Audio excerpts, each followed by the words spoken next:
ठीक है, तो लास्ट क्लास में अपन ने स्टडी करी कि नैन गेट, नॉर गेट और उनके रियलाइजेशन, एक्सक्लूसिव और गेट, एक्सक्लूसिव नॉर गेट और उनके रियलाइजेशन एंड सिंप्लीफिकेशन। ठीक है, simplification by using the De Morgan's law, associative law, distributive law, इन सभी लॉज के रेस्पेक्टिव अपन ने क्या सिंप्लीफिकेशन प्रोसेस को स्टडी करा। प्रैक्टिस करोगे तो वो चीज और ज्यादा क्लियर हो जाएगी। कोई डाउट्स आते हैं तो आप मुझसे डायरेक्टली पूछ सकते हो।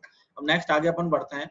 Next is the standard representation of logical function. Standard representation of logical functions. So there are the two types of representation. First one is the sum of product, second one is the product of sum, है ना। दो form से अपन representation देंगे। First है sum of product and product of sum. तो जैसे इसके नाम से इसमें इंडिकेट हो रहा है, एक टर्म तो है सम की जिसको अपन और गेट से रिलेट करते हैं, दूसरी टर्म एक प्रोडक्ट की है, प्रोडक्ट को अपन एंड गेट से रिप्रेजेंट करते हैं। Is it clear? For example, input जैसे तीन इनपुट है A B and C, output y है, input is 0 0 0, output is 1, input is 0 0 1, output is 0 0 1 0 1। इस तरह से इसके आउटपुट रिप्रेजेंट कर रखे हैं। 3 इसमें इनपुट है। If output y is related to logic 1 then represent the respective form is SOP form. जहां जहां 1 आ रहे हैं, जहां जहां 1 आ रहे हैं उसको अपन किससे रिप्रेजेंट कर रहे हैं? उस फॉर्म को रिप्रेजेंट करते हैं SOP फॉर्म से। SOP form that mean the sum of product. और ये जो टर्म्स रहेंगी, इन टर्म्स को अपन क्या कहेंगे? Mean term. जहां 1 है उसको SOP से रिप्रेजेंट करा है, SOP में जो टर्म्स आएंगी that's are known as the min term. अब जैसे फॉर एग्जांपल, जैसे यहाँ पे A की वैल्यू 0 है, B की वैल्यू 0 है, C की वैल्यू 0 है, आउटपुट 1 है। तो ये 1 है तो किससे रिलेटेड हुआ? SOP फॉर्म से।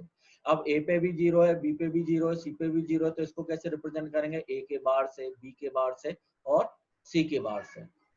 दूसरा 1 अब कहाँ आ रहा है? यहाँ पे आ रहा है 0 1 0 पे। तो A की वैल्यू 0, B की वैल्यू 1, C की value 0।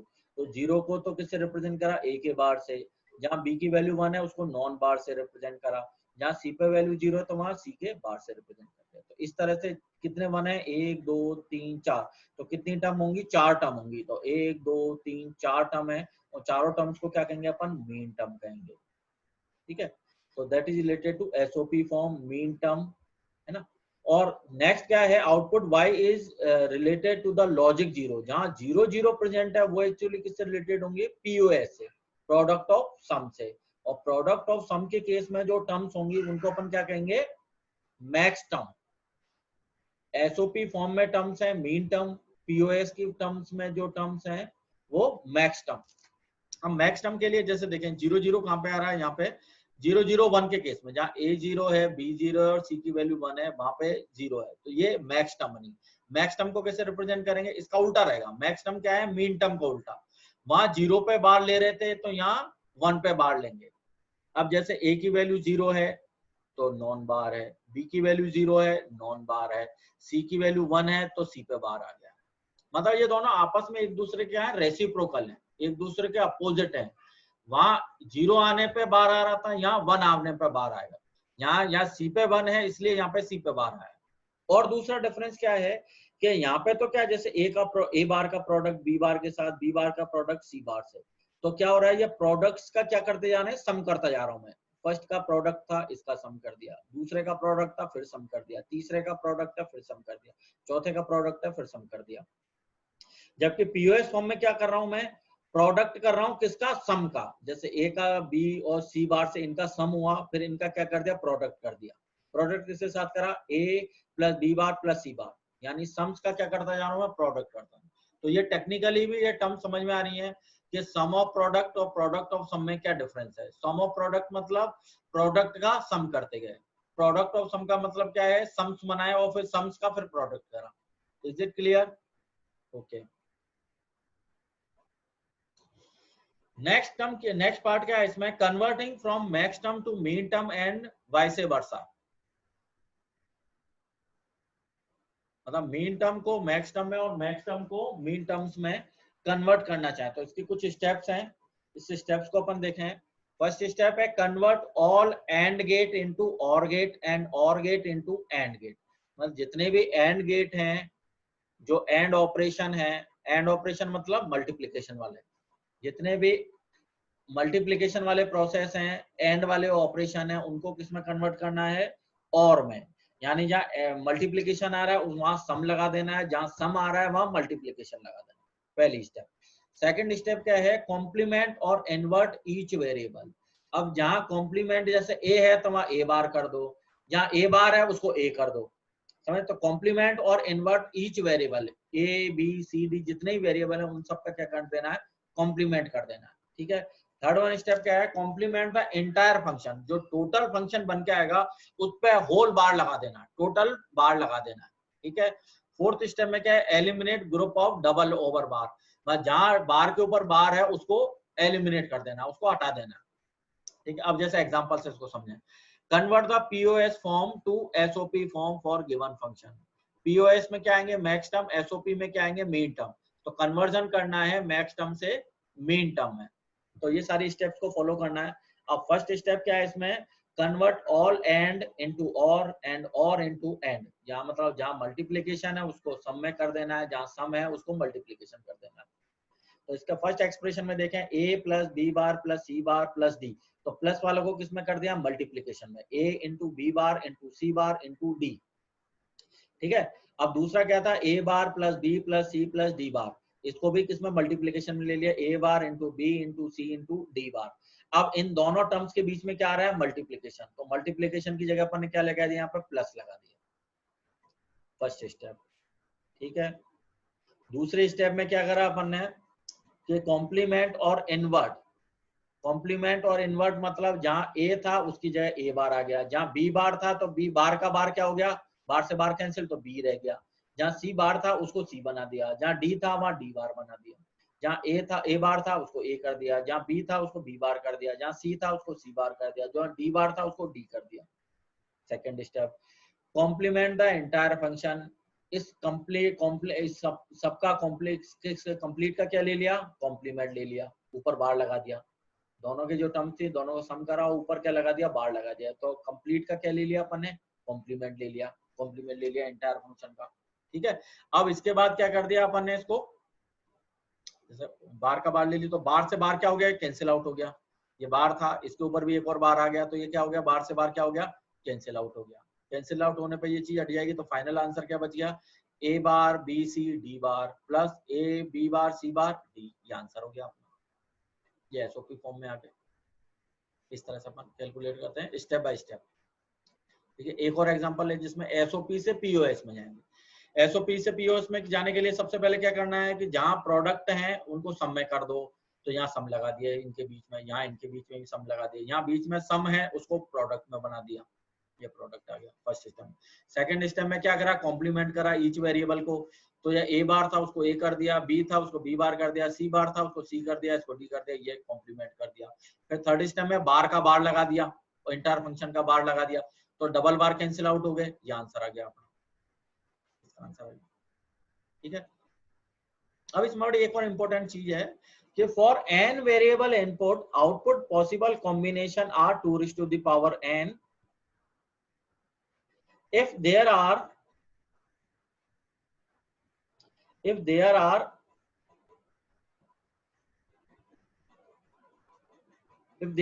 m mean term then max term will be the, जैसे स्मॉल m है ये एक्चुअली क्या रिप्रेजेंट करेंगी, मीन टर्म। कैपिटल M है उसको किससे रिप्रेजेंट करेंगे, मैक्स टर्म से, ठीक है। So the in case max term will be the 2 to the power n minus small m, मतलब max term is equal to 2 to the power n minus min term. Is it clear?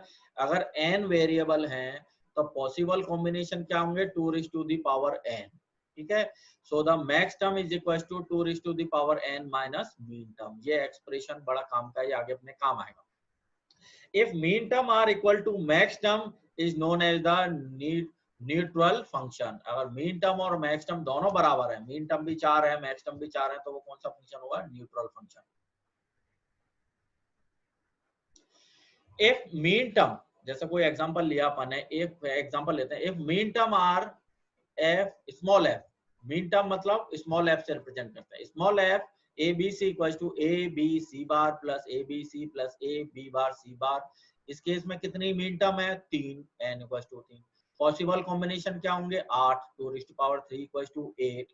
तो max term कैसे आएंगे 2 raised to power 3 minus min term. 2 raised to power 3 कितना है 8, 8 में से कितनी min term है 3 मीन टर्म सब्ट्रैक्ट कर दो तो मैक्स टर्म कितनी होंगी 5। आई बात समझ में? इस तरह से अपन मीन टर्म और मैक्स टर्म को कैलकुलेट कर सकते हैं। अब इसमें नेक्स्ट जो टेबल है इसमें इस तरह के भी क्वेश्चन आ जाते हैं कि ऑब्टेन द मीन टर्म और max term for 3 input variable. 3 input का वेरिएबल है तो कितने पॉसिबल कॉम्बिनेशन होंगे 2 raised to power 3 that equals to 8। 8 मतलब 0 1 2 3 अप टू 7, 0 से 7 तक कितने कॉम्बिनेशन हो गए यहाँ पे 8। 8 कॉम्बिनेशन के हिसाब से आप मीन टर्म भी निकालो और मैक्स टर्म भी निकालो। ठीक है, मीन टर्म में क्या रहेगा प्रोडक्ट रहेगा, प्रोडक्ट को अपन और तो ए भी 0 है बी भी 0 है सी भी 0 है तो ये ए बार बी बार सी बार। मैक्स टर्म में क्या समेशन आएगा और इसका कॉम्प्लीमेंट रहेगा। कॉम्प्लीमेंट कैसे, जहां 0 है उसकी जगह वो बार नहीं आएगा तो ए पे plus B plus C equal to m0। तो इस तरह से भी अपन इसको रिप्रेजेंट करते हैं। नेक्स्ट है expand A bar plus B bar into min term and max term. आप A bar plus B bar को मीन टर्म और मैक्स टर्म की फॉर्म में रिप्रेजेंट करना है। तो इसके लिए क्या तरीका है कि अपन इसको मल्टीप्लाई करें। फर्स्ट टर्म ली ए बार, इसको बी प्लस बी बार की वैल्यू 1 रहती है, 1 को ए बार से मल्टीप्लाई करो कोई फर्क नहीं पड़ेगा। तो अपन ने इसको मल्टीप्लाई करा बी प्लस बी बार से। बी बार वाली केस में अपन ने किससे मल्टीप्लाई करा ए प्लस ए बार से, डिफरेंट वेरिएबल से। तो ओपन करने पे क्या आएगा A bar B plus A bar B bar A B bar plus A bar B bar. Sort out करने पे क्या आएगा A bar B plus A bar B bar A B bar. Actually ये कौन सी फॉर्म है sum of product. और products का क्या करते जा रहे हैं अपन सम करते जा रहे हैं। क्वेश्चन में क्या गिवन था ए बार प्लस बी बार, पीओएस वाली फॉर्म थी और दोनों वेरिएबल नहीं थे साथ में। ठीक है, इस वाले टर्म जो अपन ने कैलकुलेट करी ये टर्म्स कौन सी बनी एसओपी फॉर्म है। और इसमें ए बार तीनों टर्म्स में अपन देख रहे हैं कि दोनों वेरिएबल प्रेजेंट है। जैसे पहली टर्म थी ए बार बी, यहाँ ए का भी कंपोनेंट है बी का भी कंपोनेंट है। दूसरी वाली टर्म थी ए बार और बी बार, इसमें भी ए का भी कंपोनेंट है बी का भी कंपोनेंट। तो जितने भी टर्म्स अपन मीन टर्म निकाले मैक्स टर्म निकाले उसमें जितने वेरिएबल क्वेश्चन में गिवन हो सारे के सारे कंपोनेंट प्रेजेंट होने ही चाहिए। Is it clear? तो ये अपन ने किस फॉर्म में बना लिया इसको एसओपी फॉर्म में, मीन टर्म की फॉर्म में। Is it clear? PS form भी क्या आएगी 3 है 3 वेरिएबल है तो ये ए बार प्लस बी बार। ठीक है, नेक्स्ट एग्जांपल और लेते हैं। जैसे और आगे अपन देखें कि convert the following function in canonical form. Canonical form मतलब कौन सी है एसओपी फॉर्म पीओएस फॉर्म में कन्वर्ट करो। क्वेश्चन गिवन है y equals to A B plus B C bar D plus A bar D है ना, is in convert into SOP form. ठीक है, may be converted into canonical form. SOP form में given है, convert किस में करना है अपने को कैनोनिकल फॉर्म में। कैनोनिकल फॉर्म का मतलब क्या रहता है कि इस तरह की टर्म्स अपने को लेके आनी है जिसमें जितने वेरिएबल हों। जैसे इस फंक्शन में अपन देख रहे हैं कि ए की टर्म है बी की टर्म है सी बार की टर्म है डी की टर्म है, तो एक्चुअली कितने वेरिएबल है यहाँ 4 वेरिएबल है। तो कैनोनिकल फॉर्म का मीनिंग क्या रहेगा कि अपन इस इतनी टर्म्स बनाएं, ऐसी टर्म्स क्रिएट करें कि जिसमें चारों वेरिएबल प्रेजेंट हो। अब जैसे क्वेश्चन जैसे 1 दे रखा है y equals to A B first term है, तो इसमें न तो सी की टर्म है न डी की टर्म है, तो ये कैनोनिकल फॉर्म नहीं है। तो इस तरह की फॉर्मेशन क्रिएट करनी है जिसमें सी की भी टर्म आ जाए इसके साथ और डी की भी टर्म आ जाए। तो उसके लिए फॉर्मुलेशन दे रखा है कैनोनिकल फॉर्म में कन्वर्ट करने के लिए। प्रोसेस क्या आप देखो इस क्वेश्चन में y equals to A B into C plus C bar से मल्टीप्लाई करो। सी प्लस सी बार क्या 1 होगा, 1 से मल्टीप्लाई करें कोई फर्क नहीं पड़ेगा। दूसरी एक और कौन सी टर्म बची हुई है डी बची हुई है, तो इसको भी डी प्लस डी बार से मल्टीप्लाई कर दो। डी प्लस डी बार भी 1 होगा तो भी कोई फर्क नहीं पड़ेगा, तो इसको मल्टीप्लाई कर सकते हैं इजीली।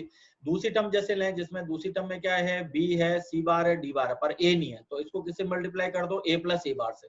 तो इसको अपन ने किससे मल्टीप्लाई कर दिया ए प्लस ए बार से।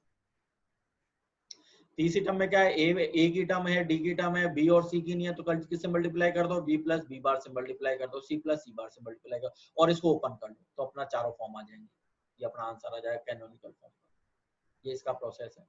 दूसरा क्या है पीओएस फॉर्म दे रखी है। पीओएस फॉर्म से किस में लाओ इसको कैनोनिकल फॉर्म में। पीओएस से किस फॉर्म में लेके आओ इसको कैनोनिकल फॉर्म में। अब जैसे इसकी टर्म पीओएस की टर्म देख रहे हैं कि फर्स्ट जो टर्म है ए प्लस बी बार है, अब ना इसमें प्लस करके सी की टर्म आई, ना प्लस करके डी की टर्म आई। तो सी और डी की टर्म लाने के लिए अपन क्या अप्रोच लेते हैं कि सी प्लस सी बार को इसके साथ क्या कर दो, ऐड कर दो। और सी प्लस सी बार एक्चुअली क्या होता है, जीरो, है ना। ए इंटू ए बार क्या रहेगा, zero. B into B bar क्या रहेगा, जीरो। ठीक है, तो सी प्लस सी बार क्या है, जीरो। तो जीरो को अपन इसमें ऐड करेंगे तो कोई फर्क नहीं पड़ेगा, कर सकते हैं। तो इसलिए अपन यहाँ पे क्या करते हैं, सी प्लस सी बार को ऐड कर दिया, डी प्लस डी बार को ऐड कर दिया। दूसरी टर्म जैसे सी बार प्लस डी बार है, यहाँ ए की टर्म भी नहीं है, बी की टर्म नहीं है, तो क्या किसमें क्या चीज ऐड करेंगे, इसमें ए इंटू ए बार को ऐड कर दो, बी इंटू बी बार को ऐड कर दो, ए इंटू ए बार को ऐड कर दो, बी इंटू बी बार को ऐड कर दो, तो अपना आंसर है। तो इस तरह से इसको फॉर्म लगा के सिंपली अपन यहाँ कैनोनिकल फॉर्म क्रिएट कर सकते हैं। ये इसका कैनोनिकल फॉर्म क्रिएशन की सिंप्लीफिकेशन है। ठीक है, अब जैसे यहाँ पे लिया अपन ने, इसको ओपन आउट करें तो a plus B bar, just simplification of the a plus B bar plus C plus D bar. इसको ओपन करते जाओ तो फाइनल अपने एक्सप्रेशन में क्या आ गया, जैसे इसमें देखें, जहाँ पहले एक्सप्रेशन में क्या था, a प्लस बी बार था, अब एक्सप्रेशन में क्या आ गया, a plus B bar plus C bar plus D. दूसरी टर्म में क्या आ गया अपने, जहाँ सी बार और डी बार थे, वहां भी क्या आ गया अपने, ए बार भी आ गया, बी का कंपोनेंट भी आ गया, सी का कंपोनेंट भी आ गया, डी का कंपोनेंट भी। मतलब चारों टर्म्स जो कैनोनिकल फॉर्म में गिवन है, उसमें चारों में ही ए का कंपोनेंट, बी का कंपोनेंट, सी का कंपोनेंट और डी का कंपोनेंट, चारों के चारों कंपोनेंट इसमें प्रेजेंट है। ठीक है, तो ये क्या कहलाएंगे, कैनोनिकल फॉर्म। नेक्स्ट अप्रोच क्या है, सिंप्लीफिकेशन ऑफ के मैप। सिंप्लीफिकेशन, जैसे अभी तक अपन क्या इससे अभी लेक्चर से पहले अपन ने स्टडी क्या करी थी, कोई एक्सप्रेशन गिवन है उसको सिंप्लीफाइड करना है तो अपन कैसे करते हैं, डी मॉर्गन थ्योरम से, एसोसिएटिव लॉ से, डिस्ट्रीब्यूटिव लॉ से अपन उसको सॉर्ट आउट करते जाते हैं और सिंप्लीफाई करते हैं। अब दूसरी अप्रोच क्या होती है कि अपन ग्राफिकल उसका सिंप्लीफिकेशन करें। तो ग्राफिकल सिंप्लीफिकेशन करने के लिए जो अप्रोच काम में लेंगे, that is known as the Karnaugh map और के मैप। के मैप और कर्नॉफ मैप कहते हैं। इसके लिए क्या अप्रोच है कि simplification is done by making group in form of 2, 4, 8 and 16। Group किस किस के बनाने, 2 का ग्रुप बनाना है, 4 का ग्रुप बनाना है, 8 का ग्रुप बनाना है, 16 का, मतलब 2 की पावर में, 2 की पावर 1 में, 2 की पावर 2 में, 2 की पावर 3 में, 2 की पावर 4 में, 2 की पावर में क्या बनाने हैं, ग्रुप्स क्रिएट करने हैं। ठीक है, अब ग्रुप बनाने के बाद उनकी प्रेफरेंस कैसे देनी है कि पहले ग्रुप कौन सा कंसीडर करा है, तो जो मैक्सिमम वाला है उस ग्रुप को सबसे पहले प्रेफर करना है। तो पहले प्रेफर कौन सा करेंगे, 16 वाला करेंगे, फिर 8 वाला, फिर 4 वाला और लास्ट में 2 वाला ग्रुप कंसीडर करना है। और मैं बाकी एग्जांपल से बताऊंगा तो आपको और ज्यादा क्लियर हो जाएगा। अब के मैप, जैसे 2 वेरिएबल का के मैप बनाना है तो कैसे बनाएंगे अपन, ये ब्लॉक बनाया, ब्लॉक में डिवीजन करा और साइड में यहाँ ए और बी इनपुट दे दिए। अब ए की वैल्यू कैसे लेंगे अपन, 0 और 1 ले ली, बी की वैल्यू 0 और 1 ले ली। अब इस वाले सेक्शन में क्रॉस सेक्शन लिया, यहाँ ए की वैल्यू भी 0 है, बी की वैल्यू भी 0 है, तो ये कौन सा ब्लॉक बना, 0, 0 वाला ब्लॉक बना। यहाँ ए की वैल्यू भी 0 है, बी की वैल्यू 1 है, तो कौन सा ब्लॉक बना, 0, 1 वाला ब्लॉक बना। यहाँ ए की वैल्यू 1 है, बी की वैल्यू 0 है, तो ये कौन सा ब्लॉक बना, 1, 0 का ब्लॉक बना। इस लास्ट वाले में ए की वैल्यू भी 1 है, बी की वैल्यू 1 है, क्रॉस सेक्शन में क्या बना, ए और बी दोनों की वैल्यू 1, 1 है, तो कौन सा वाला सेक्शन, 1, 1 वाला सेक्शन बना। तो 0, 0, 0, 1, 1, 0 और 1, 1, ये चारों अपनी टेबल के हिसाब से आ गए इसमें सेक्शन में, ग्राफ में अपन डिजाइन कर लिए। ठीक है, अब अपन कोई एक्सप्रेशन लें जहाँ पे ये 3 वैल्यू आ रही है अपने पास, इस वाले सेक्शन में भी वैल्यू y की वैल्यू 1 है, इस वाले आउटपुट की वैल्यू 1 है, इस वाले सेक्शन में भी आउटपुट की वैल्यू 1 है, इस वाले सेक्शन में भी आउटपुट की वैल्यू 1 है। तो ग्रुप कैसे बनाए, 2, 2 के, क्योंकि 4 का ग्रुप तो बन ही नहीं सकता, चारों 1 होते तब 4 का ग्रुप बनता। तो यहाँ अगर 3 1 है तो ग्रुप कैसे बनेंगे, 2, 2 ग्रुप।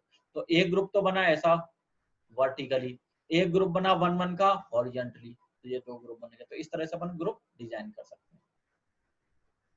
अब जैसे 3 वेरिएबल का है तो 3 वेरिएबल में 3 इनपुट होंगे, ए बी और सी। तो ए बी की वैल्यू 0, 0, 0, 1, 1, 1, 1, 0, सी की वैल्यू 0 और 1। तो यहाँ अब ए बी सी तीनों 0 हैं, तो कौन सा सेक्शन आएगा, ये वाला ब्लॉक आएगा। यहाँ ए की वैल्यू 0 है, बी की वैल्यू भी 0 है, सी की वैल्यू 0 है, तो 0, 0, 0, ये 0, 1, 0, ये 1, 1, 0, ये 1, 0, 0, ये 0, 0, 1। इस तरह से अपन ये सेक्शन डिजाइन कर सकते हैं। अब जैसे दूसरा इसमें कितने का ये ग्रुप बना, 4 का ग्रुप, तो 4 1 है, 1, 1, 1, 1, तो चारों का ग्रुप बन गया। इधर जैसे 1 है, 1 है, 1 है, 1 है, तो ये भी एक चारों ग्रुप बने, तो ये चारों के सेक्शन अपन डिजाइन कर सकते हैं। ये जैसे चारों ग्रुप ऐसे बना सकते हैं। अब जैसे ये 1, 1 है तो ये इसके साथ नहीं बन सकता, 3 का ग्रुप बनता नहीं, तो इसको 2 के ग्रुप में बना दो, 2 का ग्रुप बन गया। ये 1 और 1 तो ये 2 का ग्रुप बन गया। अगर ये कॉर्नर पर है, जैसे ये कॉर्नर पर 1 है, ये कॉर्नर पर 1 है, तो अपन ये 2 का ग्रुप भी बना सकते हैं। एक ये ले लिया, एक इधर ले लिया, तो 2 का ग्रुप बन गया। 4 वेरिएबल हैं तो ए बी की वैल्यू और सी डी की वैल्यू, जैसे ए बी 0 0 0 1 1 1 1 0, सी डी की 0 0 0 1 1 1 1 0। तो जहां जहां जीरो आ रहे हैं, जैसे इसमें ए बी भी 0 सी डी भी 0 है, तो ये 0 0 वाला ब्लॉक आ गया, 0 0 0 0। तो इस तरह से अपन डिजाइन कर सकते हैं। अब जैसे 8 का ग्रुप कैसे बन सकता है, 1 1 1 1 है, 1 1 1 1 है, तो टोटल ग्रुप कितना बन गया, 8 का ग्रुप बन गया। अब कॉर्नर पे 4 हैं, जैसे इधर कॉर्नर पे 1 है, इधर कॉर्नर पे 1 है, इधर कॉर्नर पे 1 है, इधर, तो कॉर्नर को भी अपन कंसीडर करते हो कितना बना सकते हैं, 4 का ग्रुप बना सकते हैं। तो इस तरह से अपन ग्रुपिंग करके भी इसका सिंप्लीफिकेशन कर सकते हैं। बाकी मैं नेक्स्ट क्लास में इसके एग्जांपल करवाऊंगा, तो एग्जांपल से और ये चीज क्लियर हो जाएगी। ठीक है, तो आज अपन ने लॉजिक गेट्स और इनके सिंप्लीफिकेशन पे फोकस करा है कि अपन किस तरह से एक्सप्रेशन को सिंप्लीफाइड करें, किस तरह से उस चीज को सॉर्ट आउट करें। एक्सप्रेशन वाइज सॉर्ट आउट करने का तरीका डी मॉर्गन थ्योरम, उससे अपन स्टडी करा। दूसरा जो केएमएफ वाला है, तो केएमएफ का ओवरव्यू बता दिया है। नेक्स्ट क्लास में मैं इसके एग्जांपल तुम्हें बताऊंगा, तो होप सो ये चीज तुम्हें क्लियर हो जाएगी। अब बेटा तुम्हें बस वो पीडीएफ से सॉल्व एग्जांपल जरूर स्टडी करते हुए जाना है, और जो भी कोई डाउट्स है वो मुझसे डिस्कस करते हैं। ठीक है, थैंक यू।